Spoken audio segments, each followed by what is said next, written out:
104.7 The Cave, KKLH, Marshfield, Springfield. Broadcasting from the Lorenz Plumbing, Heating, and Air Studios. Your home for the Kansas City Chiefs. Touchdown! Kansas City! It's Ned Talk, your live and local Chiefs pregame show. Hosted by Ned Reynolds, Joe Western, and the B-Team. Proud members of the Chiefs Radio Network on 104.7 The Cave.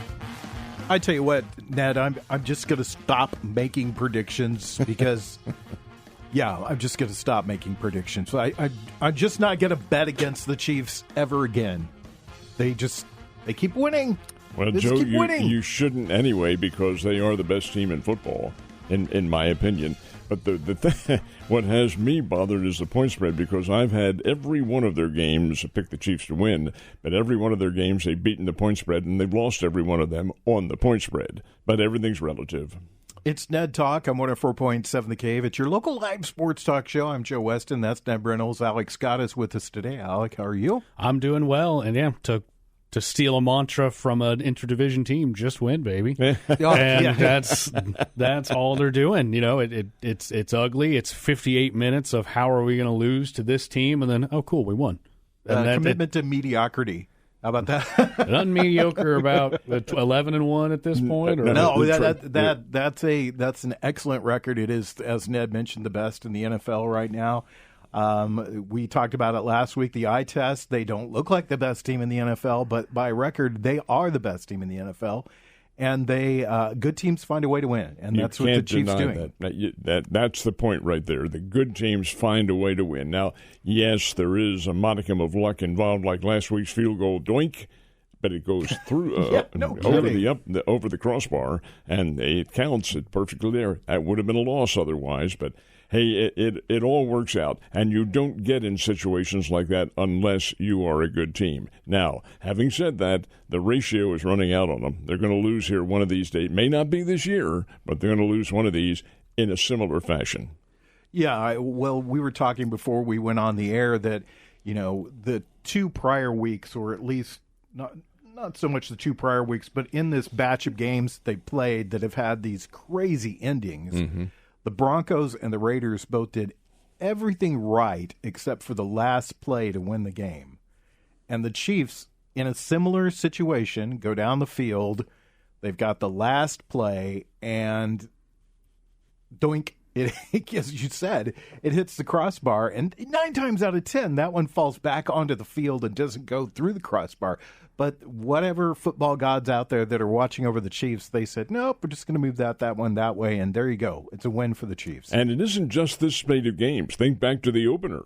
They lose the game to the Baltimore Ravens, but, the toenail is on the end line there, out of bounds. It's all magic in a way, but the good fortune will run out. It's just inevitable it will, but when is the question. Our good buddy Josh Roberts is not with us this week. Josh is ill. Josh is our conspiracy theory guy that says that everything's scripted.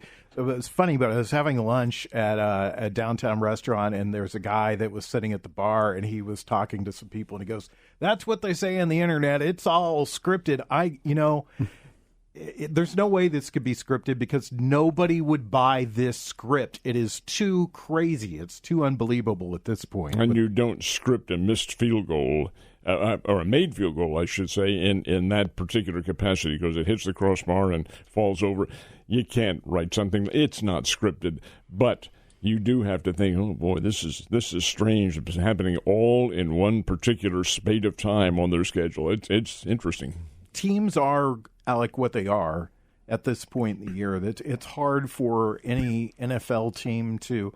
There's no trades to be made. There's not a huge amount of free agents out there that you can run out and sign, and that's going to change the character of your team. And the Chiefs are what they are as far as this is a team that Patrick Mahomes is going to have to scramble to stay upright and win games. Yeah, and that continues to be the theme. We've talked for weeks now. The tackles are going to be, if there's a downfall of the team, it's on the tackle position, and it continues to be an issue, and they continue to find ways to win in spite of that. And we've seen it be an ultimate downfall in the past, but right now you ride the wave while you're on the wave, and so far everything keeps going well. But you keep tempting fate, and eventually one of these bounces is not going to go your way. And right now, just about every single one is going Kansas City's direction. You take it, and there's nothing scripted, nothing hokey. A lot of it's the Chiefs making their own luck, but every once in a while you need luck to bounce your way, and it's all going Kansas City right now. And in terms of winning, that's exactly right, Alec. But what they haven't had, they've had some injuries along the way, but none to the key factor, the key individual on that attack, and that's Patrick Mahomes. As long as he's in there, the Chiefs have a chance. When he is not in there, I think their chances are really limited because he makes that team go, able to escape and run out of the pocket and pick up first downs and things like that. And he's taken some pretty good licks, including, he sacked 5 times last week, something like that. But he is big. Mahomes is a big guy. He's about 6'3.5", 6'4", and well over 200 pounds. So he has the physical ability to take a lot of beating. But that only goes so far. And I'm afraid somewhere along the line something's going to happen. And especially, the continued repeated hits. He's been sacked up to 5 times. It's been 2 or 3 times in these last few games, and it doesn't get easier when you look at Myles Garrett today, and then you look at Danielle Hunter and Will Anderson from Houston, and then you look at T.J. Watt and Alex Highsmith from Pittsburgh, and that edge pressure is not going down anytime soon. It's only going to stay difficult. So that's going to be a challenge to make sure he stays relatively upright and relatively healthy. No one's healthy this late in the year. Everybody's going to be a little nicked up, banged up. And it's tough to watch. I feel like there's a lot of criticism levied at Kansas City right now, despite the wins, because they have a counterpart in the NFC who has also only lost 1 game in Detroit. But Detroit looks like they're getting the wins that everyone is wanting Kansas City to get. It's like, why are they absolutely crushing everybody, and Kansas City can only win 1 possession games? They've lost 2 now, I think is the record. They lost to Tampa Bay earlier in the year, but I don't believe they've lost since. I think they lost last week is what I want to say, because I could be crazy. Let me see. I think so. I think they only have the 1, I think. Well, let me look at it really quick. I thought that I saw a story. There's their story right there. Nope, they won. I'm sorry. Yeah. 12-1. 12-1. 12-1 Lions. So then, and again, they look like what people expect Kansas City to look like, because they're scoring over 30 points a game and they're winning in blowouts. But the fact of the matter remains, both teams have won 12 games. And so whether it's ugly, whether it's pretty, a win's a win. And the odds of the 2 teams playing in the Super Bowl are certainly increasing with each particular moment. But then again, the playoffs is a different level altogether. And strange things can happen. This is just an unpredictable season in many respects, even though those records are the best in the NFL. Well, DJ Humphries was supposed to be the savior for that offensive line. It's not official yet, but he's listed by ESPN as being out today. Mm-hmm. And I think even if he's on the border, they're probably going to err caution on the safe side with him and put him probably on the shelf for the day. There's not a lot the Chiefs can do at this point. They have to kind of go with play action. They have to kind of go with the RPOs. They have to go with the short slant passes. It's going deep. It's going to be hard for them at this point. Well, and you have to look at the numbers on this too, because a loss, if the Chiefs were to lose, I don't think they will, but if they were to lose, it doesn't mean anything, because they've already got things clinched as far as the playoffs are concerned, except for home field, and they really need that. If in fact home field is so important, it wasn't last year. The Chiefs won in Buffalo and won in Baltimore and won in the Super Bowl. So you have to understand that it's the makeup of the teams, and at this point, a loss wouldn't really harm them in any way. But does that mean anything with the players? I don't think so. They want to go out every one. They want to get the win, and Kansas City's looking at an opportunity. They've only got 1 loss, and next behind them is Pittsburgh and Buffalo with 3 losses. Mm-hmm. Who do those 2 teams have today? Well, Pittsburgh's got Philadelphia, and Buffalo's got Detroit. So if you had to play Cleveland, Philadelphia, or Detroit today, I bet you're picking Cleveland. So Kansas City has an opportunity to put potentially another game up and get 3 games up on home field advantage with 3 games to go. There's a very real chance that Christmas Day game Kansas City's playing for nothing. because they've already got home field locked up, and they are just trying to fine-tune and keep themselves fresh, which on the one hand is a good thing because you want to keep your players healthy. On the other hand, I would be a little concerned if I'm Kansas City to go 2 weeks of games that don't matter and then a bye week, and then you hit your playoff. You haven't played meaningful football in almost a month, and that, if you run into a team that's been fighting and scrapping for their lives for the past month, which team's going to be in a potentially better headspace? Now, Kansas City hasn't had a history of showing up flat and unmotivated when it matters most, but that would be something they would potentially have to watch out for. And, Alec, you're right, because that finite edge is very difficult to achieve again once you've had it for a season. To lay off for a while, then to get it back all of a sudden doesn't happen that way. And that finite edge makes a difference in a highly competitive league like the NFL. Ned Talk on 104.7 The Cave, your local live sports talk show. We're about 50 minutes away from the start of the Chiefs pregame show with Danon Hughes, Mitch Holtis. Art Haynes will be there. Just a whole pantheon of people on the show. It is a great Chiefs pregame show, and it comes up your way at 11 o'clock right here on 104.7 The Cave. Until then, you're stuck with us, Joe Westen, Alex Scott, and Ned Reynolds. We're discussing the Chiefs and their game last week against the Chargers. I thought the Chargers would look better than what they did last week. I think the Chiefs looked better defensively than they had the past couple of weeks. They really applied some pressure when they haven't been doing it. And that's what won the game for them, the defense. They disrupted the Chargers' backfield. You can do that with a team that's one-dimensional in terms of their attack. And San Diego, I just said it. I just owe $10. Los Angeles is kind of one-shot oriented through their aerial attack. And Eckler gone now, I think, really does hurt them. They don't have a solid running attack. But nonetheless, that game was winnable for Los Angeles. And had it won, and here the field goal kind of squirrels its way through. I watch these games personally with the sound muted. I want to just watch it and make my own decisions on what happens. From where I don't have any 3D kind of look at the TV. I know some people do, but I don't have that kind of money. But the fact of the matter remains, I thought that field goal had come on the other side of the crossbar and was no good. I thought, oh my God, no, it is good. Boink right through. And when things are going good, a lot of stuff I was seeing online was people being like, even when it was hooking right, you just knew that thing's going to bounce through. It's going to find its way. That's just how it's rolling for Kansas City right now. I mean, when it's going good, it's going great. You go with it. But there's a small part of me it's not scripted, but it's like, if you cash in this much good karma this year and they three-peat, will they ever win a game in the next decade? Because they just push it all in now for this, deal with the devil kind of run, where it doesn't matter however against the wall they get, something happens and they find a way. Brings back the old Broadway show, Damn Yankees. You sell your soul to the devil, and yep. it comes back to haunt you not every so often, always. But we'll see what happens. They're still, nonetheless, a very good football team. I hate to say this. On paper, they don't have an incredibly tough schedule to end the season here with their final four games. Browns are not a great football team. The Texans are not a great football team. The Steelers, the best of everybody they're going to face. I think that's going to be a really interesting game. And again, what you pointed out, Alec, could be true. It could be a game the Chiefs are playing for practically nothing, and the Steelers might be playing for something in that game.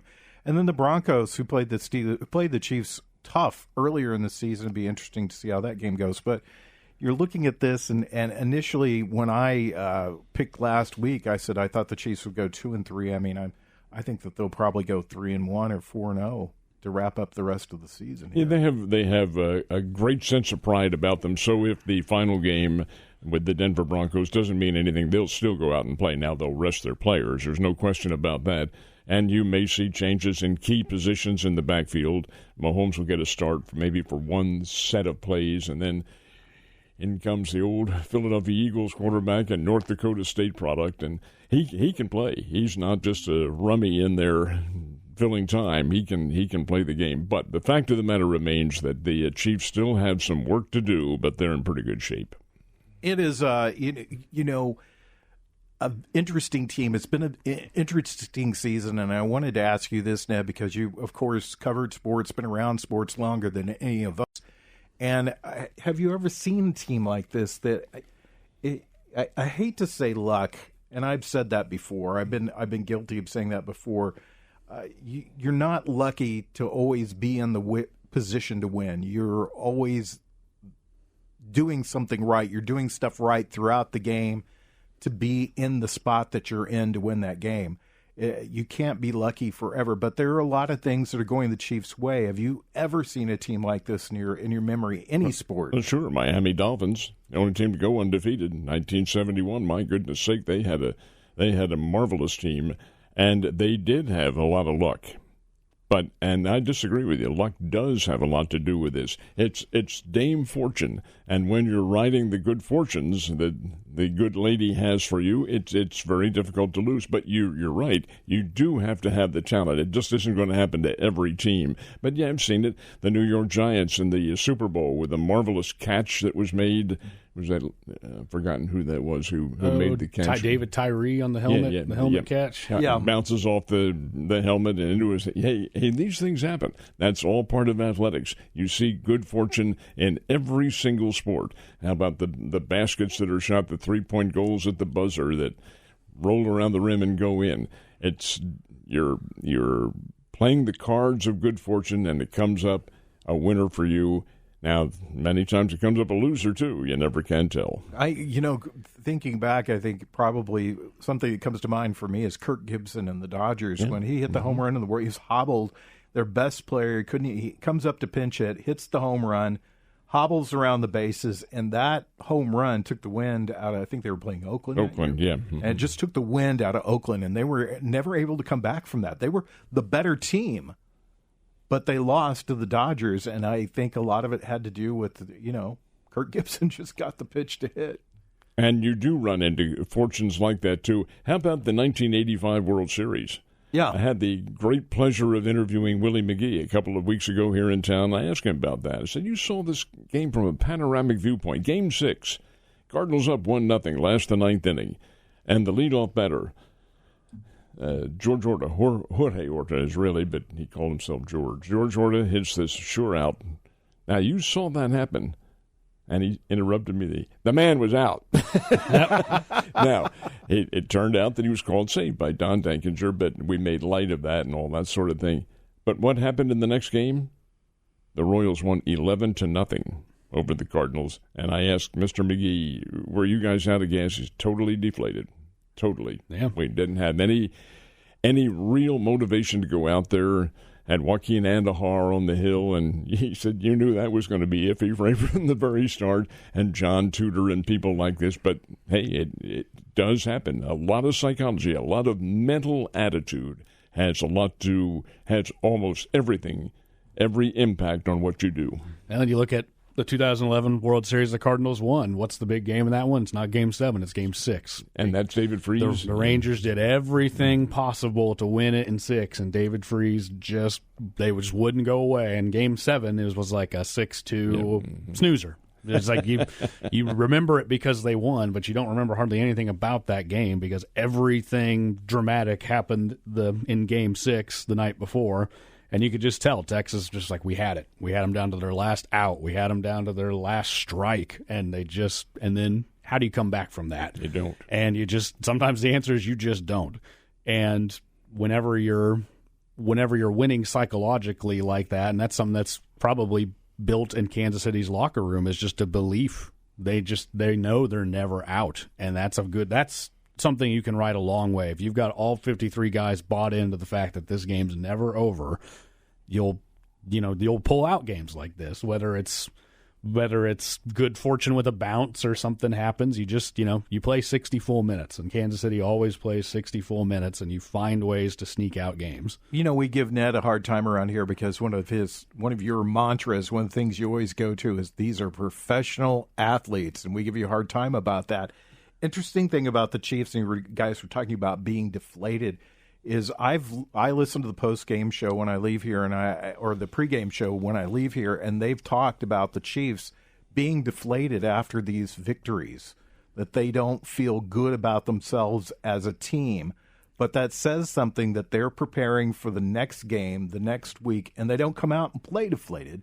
They come out and play. They do what they have to do to win the game. They are professional athletes. And I'll tell you another key factor, too, that does get mentioned, it's not unknown, is their coach and the coaching staff. Yeah. Andy Reid will not allow that kind of attitude. He plays things straight line. You watch him, he's not demonstrative on the sidelines at all. He won't go chewing players out. You may see him talking to them, but there's no perhaps strong attitude one way or the other. And I think that rides well with the players. Hey, if Andy can get us through, he's going to get us through. And the other coaches, my gosh, Spagnuolo and Nagy and people like that, they're all pros. They know psychologically how to handle teams. That makes a very big difference. When we come back, we'll talk about today's game against the Cleveland Browns right here on 104.7 The Cave. It is Ned Talk.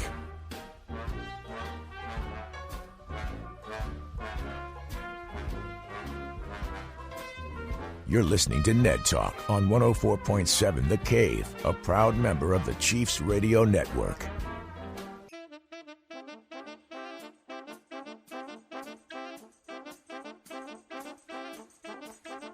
Back to Ned Talk on 104.7 The Cave, a proud member of the Chiefs Radio Network. About 34 minutes away from the start of the Chiefs pregame show right here on 104.7 The Cave. Joe Westen, Ned Reynolds, Alex Scott. We're talking about the Chiefs and the Browns, who they'll be playing today. And Alec, that's kind of your territory because you're a Steelers fan. And what about the Browns? What are you going to expect from them today? You are about to witness what I think, in my opinion, right now might be the most exciting player in football, and that's Jameis Winston. Because you just never know what you're going to get with Jameis Winston. You can see the Denver game 2 weeks ago when he sets the Browns franchise record for passing yards while also throwing 2 pick sixes and a third interception for good measure and helping. Then they almost win that game. It's a 40-something to 30-something route. So Cleveland this year stumbled out the gate. Deshaun Watson, that experiment seems to just really not be working. And he was playing arguably the worst quarterback in the NFL until he got injured. But at that point, the hole was too deep, and Cleveland hasn't necessarily won more with Jameis, but they've looked better. They've looked competitive. There is some legitimate star power on this Cleveland roster. Can't possibly disagree with what Alec has said. When Jameis Winston come in there, this is 497 yards he threw for in one game. This is for a franchise. That's an all-time record, and that's for a franchise that had Otto Graham, Brian Sipe, Vinny Testaverde, Bernie Kosar, had all these people. Now, they were leading passers in their careers more than Jameis Winston, but 497 yards in a game. One key factor coming up here, Alec, is the weather. And it looks like it's going to be cold and rainy, not snowy, but rainy in Cleveland. And there have been games, I do remember one in particular, back in 1964 when the Browns upset the Baltimore Colts. They had the championship games back then on home field, and there was no Super Bowl. It was a similar day to what it's going to be today, rainy and just sloppy, and the Browns won 27-0. That's against a good Baltimore Colts team that had Johnny Unitas.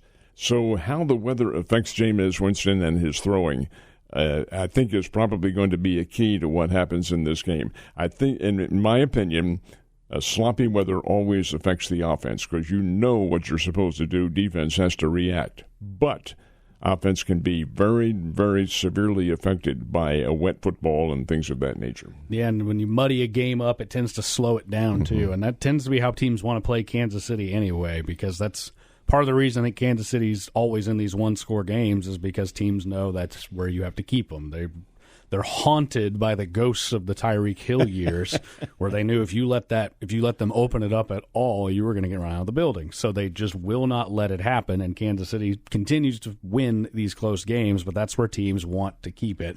And that's probably where Cleveland's going to want to keep it as well. They're going to try and limit Jameis Winston's gunslinger mentality, but sometimes he just can't help himself. He just gets too excited, and it can be really fun to watch if you're just a fan of football because you never know. It could be the most splashy play. They beat Baltimore a few weeks ago, and it was the ultimate Jameis Winston.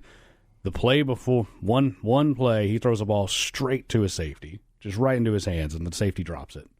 And then the next play, he throws a 40-yard bomb touchdown with under 20 seconds left, and Cleveland wins the game. And that's just Jameis. That's the perfect package of what he is.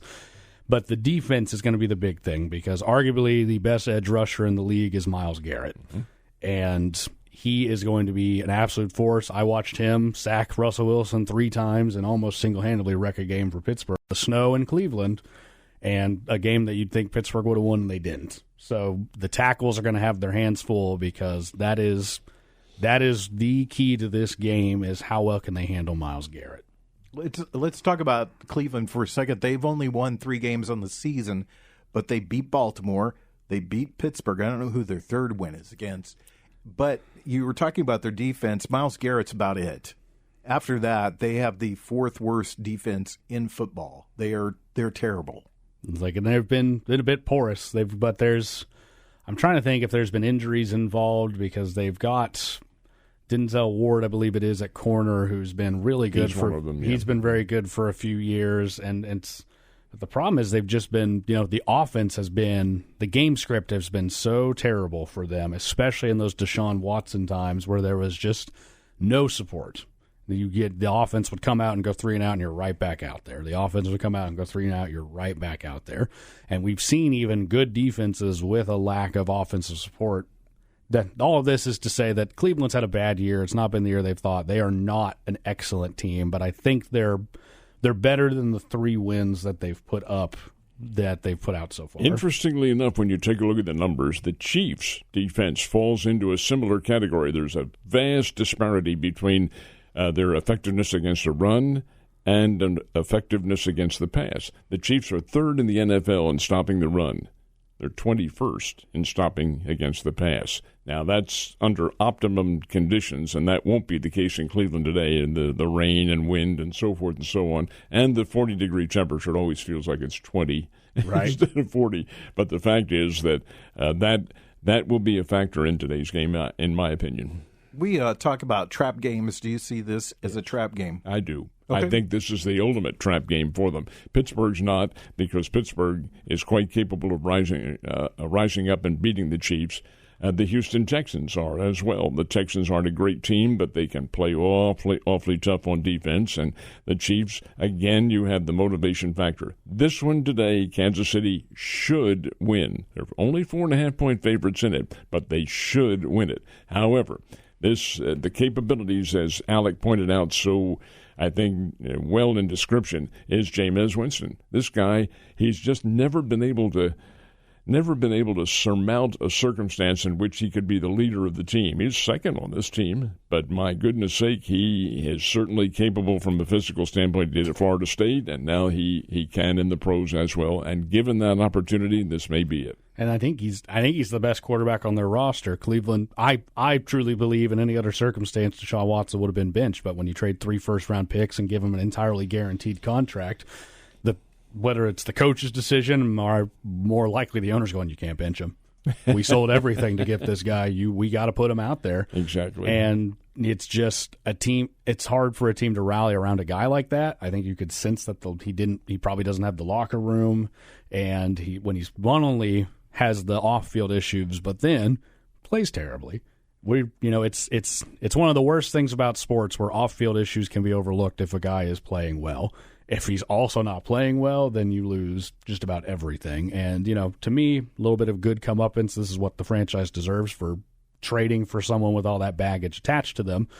But Jameis being in there has opened things up, and with a familiar face, Jerry Jeudy, former Bronco, who's actually been playing really well these last few weeks as well. That's going to be the offensive connection that Kansas City is going to have to stop. Yeah, I was going to say, there's a couple of familiar names to Chiefs fans on this offensive roster besides Jameis Winston. It is Nick Chubb is the running back for the team, and Jerry Jeudy from the Denver Broncos, their star wide receiver. But as you said, Ned, this, and you pointed out, Alec, is that this team can be offensively explosive. And if Chiefs aren't careful today, they could get down in a hurry, and the Chiefs are not an offensively explosive team anymore. The biggest thing I've seen from Cleveland that I would think that's going to play to Kansas City's strength is the kicking game's been inconsistent. Their kicker missed 2 field goals against Pittsburgh last week, and in these one-score games, when it comes down to, look at the Raider game. The Raiders kicker missed 2 kicks in that game,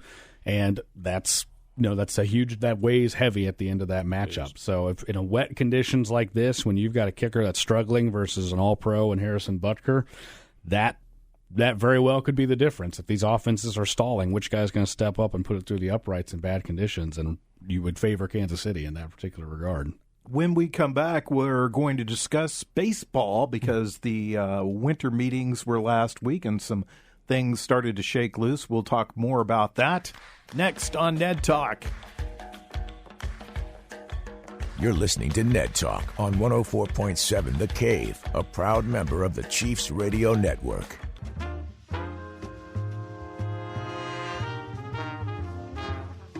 Back to Ned Talk on 104.7 The Cave, a proud member of the Chiefs Radio Network.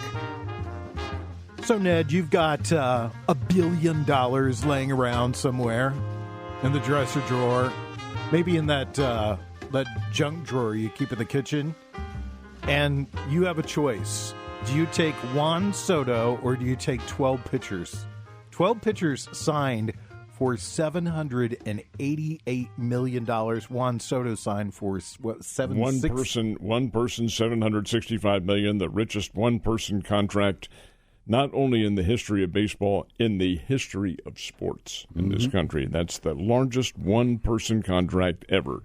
Now, yeah, I would take the 12 pitchers any day. Pitchers are defense. Pitchers are going to win for you. Soto is a good player. Not knocking him one little bit, but does he carry a team? I don't know. No. You know that. Heck, he's a Yankee. Yeah, he didn't. I don't think he played. Look, he played really well in the playoffs. He played well in the World Series. He did everything he could. I'm not knocking him. I'm not going to knock him for taking the contract with the Mets. I wish him all the best.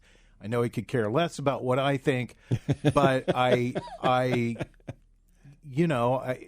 if somebody's going to pay you that money, then you're going to take it. I mean, there's no doubt about it. There's a lot of rumblings over this week about it came down to a suite for his family, and there's always little things, little perks here and there that go one way or another for a team.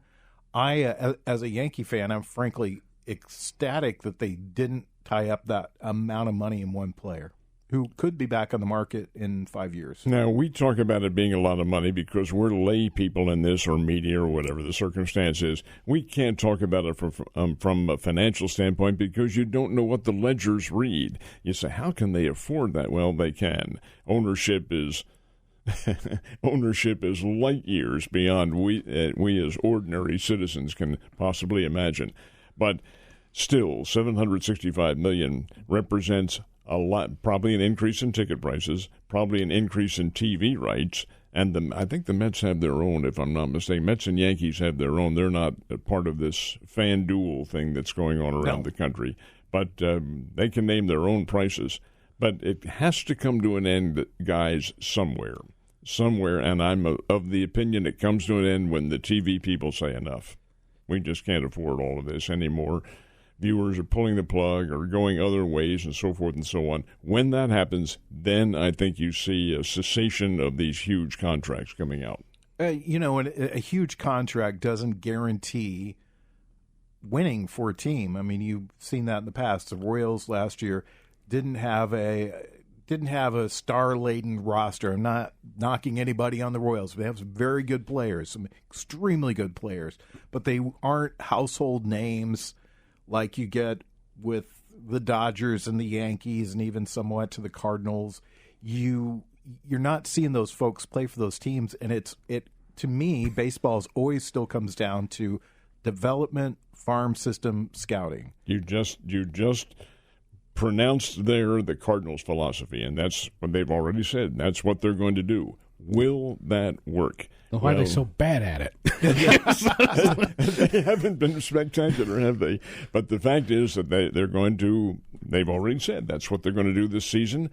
But again, they say that without knowing what the season ticket is going to, what the season ticket demand will be, what the viewer demand will be. There's a lot of grumbling in St. Louis that can we take 3 years in a row without being in the playoffs or being at least a contender? Well, they seem to think they're willing to gamble and do that. What do you think, Alec? I mean, I know you're a big Cardinal fan. I know that they've let Paul Goldschmidt go. I know that the belief is that Nolan Arenado will be gone before the end of the year. And there's some talk that even that one of the Cardinals' utility players will end up with the Yankees. Well, first off, backtracking a little bit to Soto, if you're a parent right now, don't let your kid even know football exists.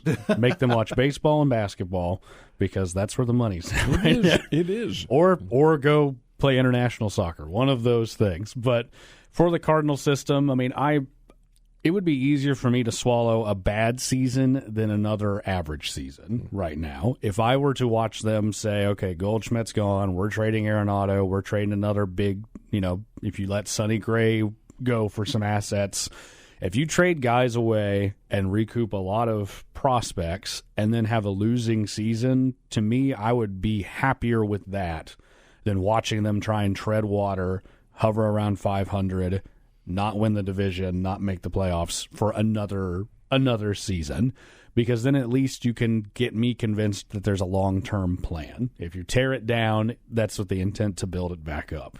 Right now, last year they said, nah, this team's close.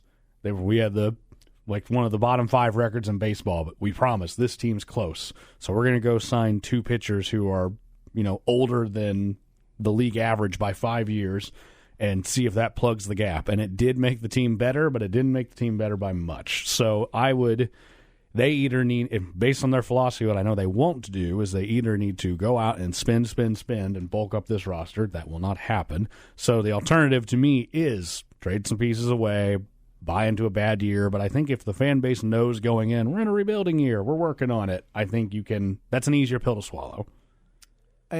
One of the interesting things, the winter meetings were last week, which is where all the teams get together and they discuss whatever. Basically, it's a big trade show is what it is for baseball. And that includes players. Players do show up at these, walk around, talk to teams, deals get made. A lot of stuff going on last week. I thought it was interesting, too, that the Oakland A's were spending some money and adding to their roster, which is not their philosophy. Well, I think what they're doing is probably following the dictum of Billy Beane, who has said, hey, there's some good ball players out there who we can make into a better team. Now, keep in mind, they're moving to Sacramento for, I think it's 2 years and possibly 3 while the stadium in Las Vegas is built. But they would like to, the A's, franchise would like to go to Las Vegas with at least a team that can contend, and that'll take some rebuilding in their roster. They aren't a bad team. They have some viable players on there who can get out. Their philosophy a little bit different, though, because they tend to follow what Billy Beane and company wants them to do, and that is follow the cyber whatever Moneyball. It is. Well, Moneyball. Moneyball is what that is. It's the numbers and how they equate into a winning team, and that can work in some regards. But we'll see what they do when they go to Sacramento, where they will not be the Sacramento A's. They will be the Athletics, period, exclamation point, with no city attached to them. But again, it's how they build their roster and how they hope to go into Las Vegas as a contender. Yeah, and you go into a new city, you want to engender some good faith, so you want to show up with a product. But I had to reread the headline twice, and it was like the Oakland A's. I was like, I read that wrong. It wasn't the A's that just spent the big money, was it? But it was. So yeah, the Athletics, no longer the Oakland Athletics or the Vagabond Athletics, the Trailblazed, wherever they won't have any roots at this point. So they've got a couple long years ahead of them to try and build up, because I know that that was a contentious departure from Oakland. Oh, yes. That was a fan base that did not want to see them go, and I will be curious if they follow, because their feelings are hurt. That was I don't know if that was the right move. Quickly, where do you see Paul Goldschmidt going? That's a good question. He has age against him. He's 37 years old. He has the numbers against him, although toward the end of the year he did begin to come on. But are teams willing to gamble on something like that? Maybe as a 1-year free agent, he might sign on with somebody, but I don't know. I don't know who would want to gamble and spend some money on a guy like that. I'm sure there's somebody. Texas Rangers making a lot of moves right now, and the Boston Red Sox. So be interesting too. The past couple of seasons they have really strung out the free agency thing. So be interesting to see how all this shakes out. Well, there were some free agents who went through the start of last season before signing with anybody, and I think you saw that come back to haunt them because they had no regimented spring training to go through, and that makes a difference. When we come back, we'll give you our picks for today's game. It's Ned Talk on 104.7 The Cave.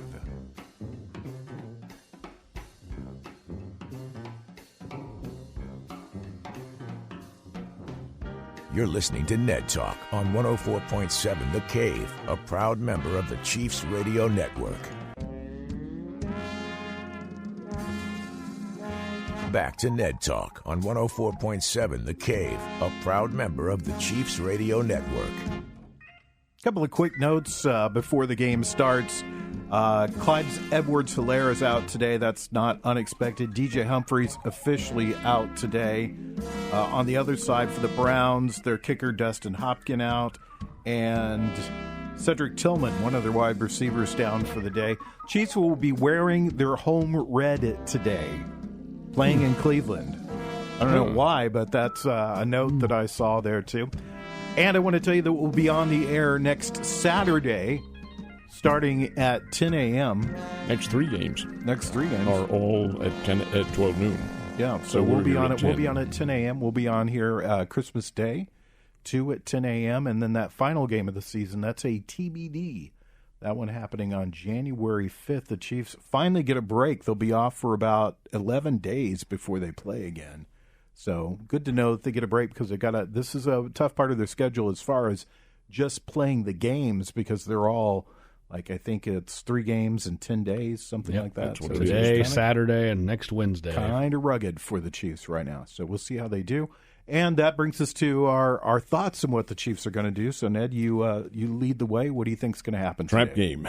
I do view this as a trap game because a reversal of fortunes is not beyond the realm of possibility. Weather plays a bit of a difference here. If it's rainy and cold and the field is sloppy, it's Huntington Park Field, which is, it'd be 21 or 22 years in operation now for the Browns. And their turf, it can get muddy. So, indeed, I think that makes a bit of a difference. I'm going to pick the Chiefs to win. I picked the Chiefs to win by fairly high-scoring games in recent weeks, and, of course, they haven't achieved that at all. So, in this one, with a slower turf, I will take Kansas City to win 26 to 24. Let's put it that way. That's what I was thinking, too. I think we should stop picking the games and the scores and just pick what weird thing is going to happen today. Yeah. Alec, what about you? I was actually about to tell you what weird thing is going to happen today. Tell me. I want to know. Cleveland's going to be down by 2, and they're going to line up to kick the game-winning field goal, and it's going to fly straight through the uprights, and a hawk will fly in, and the ball will hit the hawk. And so they'll make them re-kick it, and he'll miss it wide right, and Kansas City will win. That's my prediction. Fate will intervene. Come hell or high water, this game's going to end in a one-score possession victory for Kansas City. But all jokes aside, I think it's going to be, another low-scoring game that Kansas City wins in a nail-biter because that's what they do. I won't stop picking it until it stops being true. What do you say about my nose? So Kansas City's going to win, and if the weather is playing a factor, then I'm going to say Kansas City is going to win 16-14. I think the big concern here for the Chiefs is Cleveland does have an explosive offense, and not to get down early because the Chiefs have to be more methodical for their offense to work well.